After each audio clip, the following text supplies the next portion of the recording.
Demeter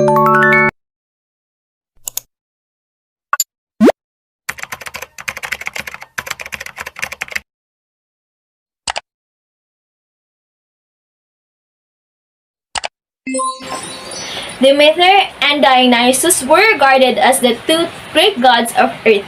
Demeter is the goddess of harvest and nature, who gives abundant harvest and protects the threshing floor, whereas Dionysus is the god of wine and revelry, who rules the grape wine and hence the wine production.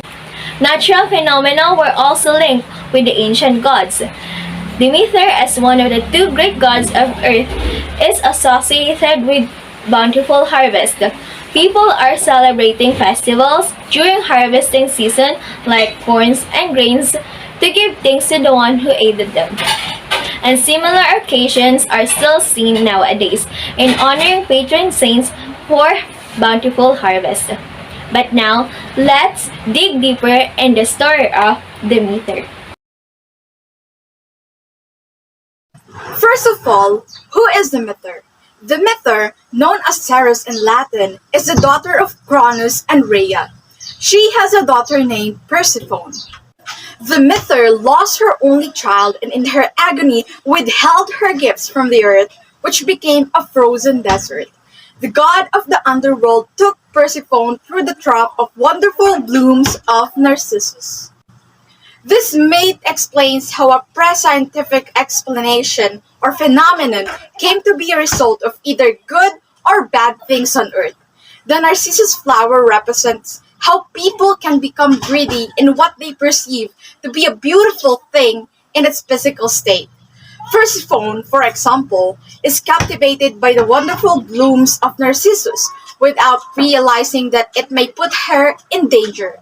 As the myth suggests, we are destined to be enticed by these beautiful things in life, which may put us in danger if we do not analyze carefully. And Demeter heard the screams of her daughter, but could not find the direction where it came from, and no one could tell her where her daughter is being held until the sun told her all the story. Demeter descended from Olympus and settled on earth, disguising herself so well that no one recognized her. She came to Eleusis during her sorrowful wanderings, and four lovely maidens, our sisters, came to collect water from the well, and spotted her, and pitied her, and humbly helped her to dwell in their house. Metaneira, the mother of the four lovely maidens, welcomed Demeter into their house, and let her nurse her son, Demophoon, the son of Metaneira, and the wise Celeus. One night, Metaneira screamed in terror when she saw Demophoon was laid in the fire.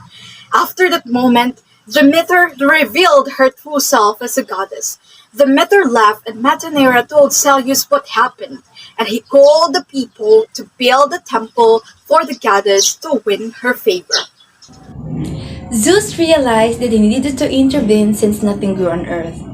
He sent the gods to Demeter one by one in an attempt to calm her, but she listened to none of them. Zeus commanded Hermes to go down in the underworld and persuade the Lord to bring back Persephone to Demeter. As Persephone was ready to leave the underworld, her husband made her eat a pomegranate seed that makes Persephone return to him. Demeter lovingly welcomed her daughter.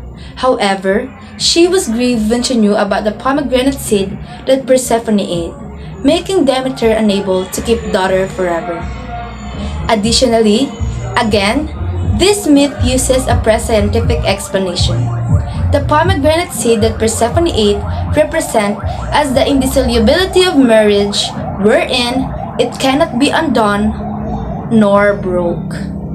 Zeus sent his revered mother Rhea, the oldest of the gods, to persuade Demeter.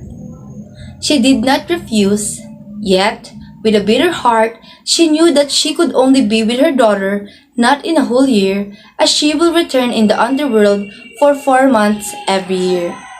The myth of Demeter appears as a pre-scientific explanation since it describes how nature works. This tale gave rise to the 2 seasons of spring and winter, in which Persephone, who was abducted to the underworld, returns to her but spends 4 months there each year. This implies that Demeter allows everything to perish or wear out during the 4 months of winter, and that the spring season will arrive once her daughter Persephone returns to her. Demeter was sorry for what she had done on earth.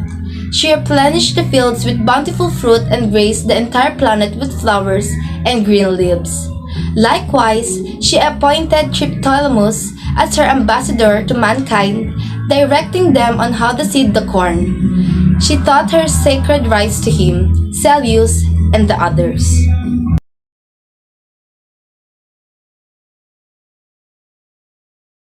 The second part of the story present another great god named Dionysus or Bacchus in Rome. He is a wine god, a son of Zeus and Princess Semele of Theban. He is the only god that has a mortal parent. Semele, the mother of Dionysus, was described as the most unfortunate woman who fell for Zeus. Because of jealousy of Hera in disguise, she encouraged the pregnant Semele to ask Zeus to see him in full splendor as king of heaven and lord of the thunderbolt. Zeus could not refuse the request of Semele, since he was so in love with her that he made a promise to the river Styx that even himself could not break. Zeus appeared in his true form, which caused Semele's death. However, Zeus was able to rescue his unborn son and hid it on his side away from Hera until it was ready to be born. Zeus entrusted the infant in the care of the nymphs of Nysa, the loveliest of the earth's valleys. When Dionysus had grown up, he wandered in various places and he taught men the culture of the vine and the mysteries of his worship, and everywhere they accepted him as a god until he drew near to his own country. One day, Dionysus encountered a group of pirates near the sea in Greece who tried to abduct him. Dionysus punished the group of pirates and turned their captive into a lion, which caused them to leap overboard and instantly were changed into dolphins, all except the helmsman. On his way to Greece, he was insulted by one of the kings in Thrace, Lycurgus. The king was also against the worship that Dionysus was developing. For this reason, he also tasted the mild punishment from Dionysus, but when Zeus knew about this, he punished Lycurgus greatly by blinding him and died. Due to his wanderings, he also met Ariadne, the princess of Crete, abandoned by Theseus on the island of Naxos. Dionysus rescued her and developed feelings for her. When Ariadne died, Dionysus took her crown and put it among the stars. Dionysus once went to the underworld to retrieve her mother whom he longed so much for. He brought Selene to Olympus even though she was a mortal. The gods allow it, for she gave birth to a god. The Maenads or Bacchantes are followers of the god of wine, Dionysus. Together with Maenads and Bacchantes, Dionysus went to Thebes to establish his worship. However, the king Pentheus of Thebes refused to accept God's divinity and tried to apprehend him. He ordered his guard to imprison the visitor, especially Dionysus, without knowing that Dionysus was a new god and his cousin. Dionysus used the old blind prophet Tiresias to warn Pentheus that the man that he was trying to imprison was new god, the son of Zeus. However, Pentheus did not believe and proceeded with his aim of capturing the group of Dionysus. On the other hand, the soldiers of Pentheus seized Dionysus easily, which made them worried and confessed that they were just acting under the order. They also declared that all the Maenads they had imprisoned had already escaped. Due to this, Pentheus was now blinded with anger Pentheus spoke roughly to Dionysius, while Dionysius was gently convincing him to believe that he is a god. Again, Pentheus did not listen and resume imprisonment for Dionysius. After insulting and threatening Dionysius, Pentheus went to the hill to pursue the Maenads, now with Theban women, including Pentheus' mother and sister, who are now joining the worship. When the punishment for Pentheus had come, he was seen as a wild beast and a mountain lion by the worshippers. Then they attacked him and tore him limb by limb. Pentheus realized that he fought against a god, that he must repay with his life. So now, let's talk about the characteristics of Dionysus in connection to those various stories that were explained by the former reporter. There are two contrary ideas about Dionysus. First is that he is the joy god, and the other one is that he is the heartless god, savage and brutal. Considering that he is the god of wine, these two characteristics of him are quite simple and reasonable. Wine can be good as well as bad for those people who drink it. The Greeks saw facts very clearly regarding these ideas wherein they see the pleasant and unpleasant side of wine drinking. Besides, Dionysus was also the god of wine, which made him have the ability to influence men to commit very bad crimes whenever they are uncontrolled in drinking. Despite that, Greeks are still aware of the other truth that wine is the merrymaker. As stated in the book of Hamilton, wine can enlighten men's hearts, bring careless ease and fun, and gaiety. From this, Dionysus was man's benefactor and at the same time was man's destroyer because of the double nature of wine and so of the god of wine. He uplifted his worshippers by allowing them to feel that they have heavy freedom and confidence. This confidence or freedom pertains to an ability upon doing anything they thought they could not. However, they may die either when they get drunk or not. Furthermore, people believe that wine drinking could make themselves divine just like Dionysus, since they believe that he was not only outside of them, but also Dionysus is inside of them. Eventually, Dionysus became the most important of the gods of Greece for all ages. This is when the old idea of worshipping him through drinking wine had changed. In fact, not all his followers had tried to drink wine before. Therefore, the old Dionysus who freed people through drunkenness turned into God that represents holy inspiration. Unlike Eleusinian mysteries, the influence of Dionysus lasts, wherein his great festival couldn't compare to others in Greece. It lasted for 5 days, which were the perfect times to enjoy and have peace. This festival was held in a theater where the greatest poetry in Greece was written for him. The ceremony that was true play was sacred and an act of worship. All people who took part in that performance were all Dionysus' servants. Therefore, he, as the god of holy inspiration, became more important idea about Dionysus. Similar to Demeter, Dionysus was afflicted, and like Persephone, his death occurs every winter season.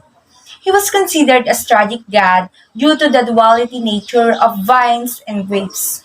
He was the vine where branch cut away, only the fruit was left, and seems incapable of producing leaves again.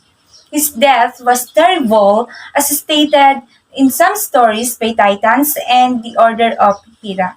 Moreover, his believers had faith that he proved that soul lives forever after the death of the body, just like when he rescued his mother in the underworld, where he lived again and became the representation of immorality of soul. Considering that there were written plays and poems, these records had influence on the latest generation. Just like when Plutarch, a Greek writer, wrote about the belief that soul is incorruptible and immortal. The story of Dionysus or Bacchus centers in the life of Dionysus, and as for the Romans, the life of Bacchus. This includes his family, adulthood, his nature of God, and even the great notable contribution to creating the records of their accounts in the form of theater and poems. Various approaches can be considered in interpreting his story because it touches wider scope of his life and meaningful components. This myth can be classified as pure myth because it showcases pre-scientific explanations, sociological behavior, and religion. It can be interpreted as both literal or by using factual basis and symbolic by deciphering the context of the story. Firstly, this story can be viewed as disguise for philosophy or allegory.